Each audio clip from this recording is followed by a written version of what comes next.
ServiceNow announced their Q2 fiscal 25 earnings just the other day, the evening of July 23rd, which was Wednesday.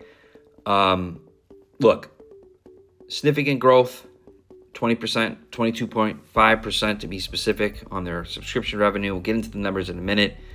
Beat a lot of the analysts' expectations. Actually beat what they previously guided for Q2. Strong pipeline. They talk a lot about that. They talk about the fact that they're now raising their full year expectations. We'll get into that. Talked a lot about Now Assist and agentic AI and their ServiceNow AI platform as expected. They gave some good insight into kind of how each one of their Pro Plus products, in other words, the updated or enhanced additional plan that's available that includes that AI, includes that Now Assist, that's being pushed on a lot of customers. They gave some insight in how they're performing there. We'll talk about that. And then obviously some things that were mentioned by McDermott or Mastuno or Zavri, even a few things he said about consumption. And then at the end of the day, what it means for you, the customers, and what you need to start thinking about in terms of your renewals, which a lot of you have them coming up in December. So the numbers, right? So $3.113 billion, up 22.5%. That was a beat. Like I mentioned, they thought it would be around $3.033 billion at the midpoint. Their remaining performance obligation, that's an important one, right? That's the revenue that's sitting out there in those outer year of your contracts. They're at $23.9 billion sitting out there. That's up almost 30%, 29% growth on that number. And that's really important. So think about customers when you're giving multi-year contracts, right? Whether that's you're a 3-year term usually and you go to 5, those extra 2 years is really important to them. If you're a 1 year or a 2 year and you go to 3, obviously, right? So that's important. Think about that. That number's, whether it's ServiceNow or others, don't lose sight of that. Number of deals with $1 million in net new ACV, that's a metric they always report. They had 89 of those in Q2. They had 11 that were greater than $5 million in net new ACV for the quarter, so significant.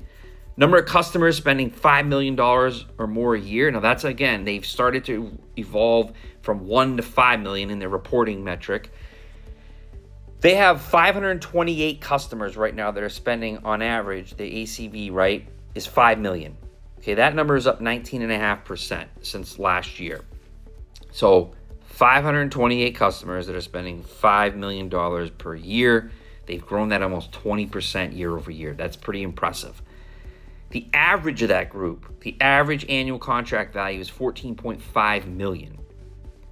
Okay, so there's massive, significant deals out there. It has to do with adding to the portfolio, adding more of the platform, upgrading to more robust editions, standard to pro, standard to enterprise, pro plus, volume growth, so forth and so on. $20 million ACV customers, right? $20 million per year customers, that's up 30%. It's pretty impressive. Before I get to AI, let's talk about guidance, right? I mentioned they raised it. They raised their full year expectations by $125 million, okay? They actually had raised it last quarter as well. So they keep raising what they think they're going to do at the end of the year. There's obviously strength in that. They obviously have strength in belief in their pipeline.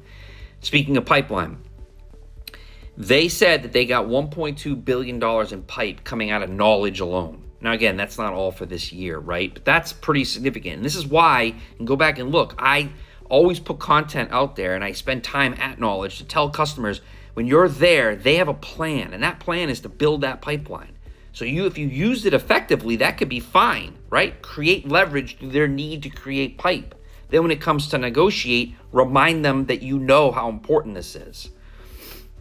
ACV, again, annual contract value. Again, I mentioned this before. That's always really important, but the products are going to be critical. Now let's talk about that. Now Assist. That's their AI offering. It's part of their Pro Plus upgrades, additions, add-ons that customers are likely considering or might consider. Net new ACV, nearly 6x quarter over quarter. Okay, consumption has grown 9x, and I'm going to talk about that in a minute, why that's important over the last 6 months.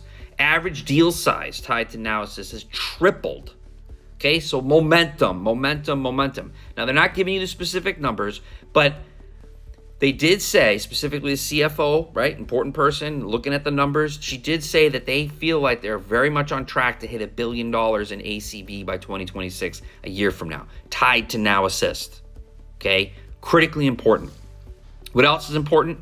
McDermott talked about it. He talked about the AI platform, of course. We talked about CRM, right? He talked about the fact that their CRM opportunity is going to be massive, right? They're redoing things. CRM as we know it, software as a service, is going to be obsolete. That's a little bit of a jab at Salesforce. Although Salesforce is saying, hey, we got Agentforce.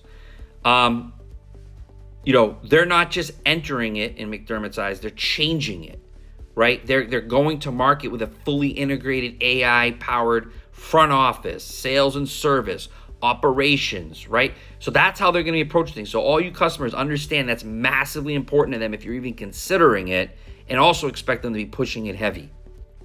He also talked a lot about where they sell, CEO level. I've talked about this a lot. Departmental, line of business executives, CEO, that's where they're selling to. So all you procurement individuals, IT individuals, make sure you understand unified messaging. What are they saying both ways during these discussions leading up to your negotiation, and certainly during them?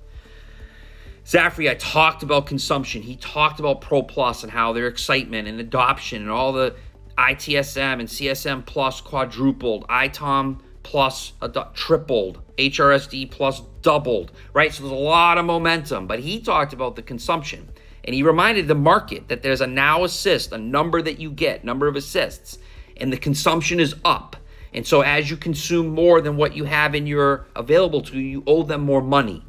And he's telling the market, get excited because the consumption's going like this, business case use is going like this, platform extension, more AI, more Pro Plus adoption, more money for ServiceNow. So you have to make sure you have those deals right, not just upfront pricing, but flexibility, definitions, volume thresholds, everything.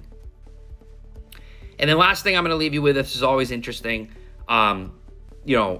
Massatuno did talk about CFO. She did talk about the fact that AI is driving efficiencies, margin expansion ability for ServiceNow. So they're using AI, lowering their costs, lowering headcount, $100 million taken out through headcount, and then relying on AI. The question I would be saying, and I'd put that in front of your ServiceNow rep, hey, excuse me, when you hit me with a price increase, I'm confused because you're using AI to lower your costs while you're increasing mine. That doesn't work. So again, a lot going on, a lot to pay attention to.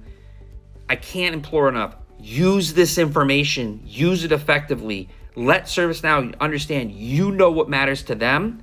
And so as you give things or potentially give things now or maybe tomorrow, they need to give you the appropriate deal in turn.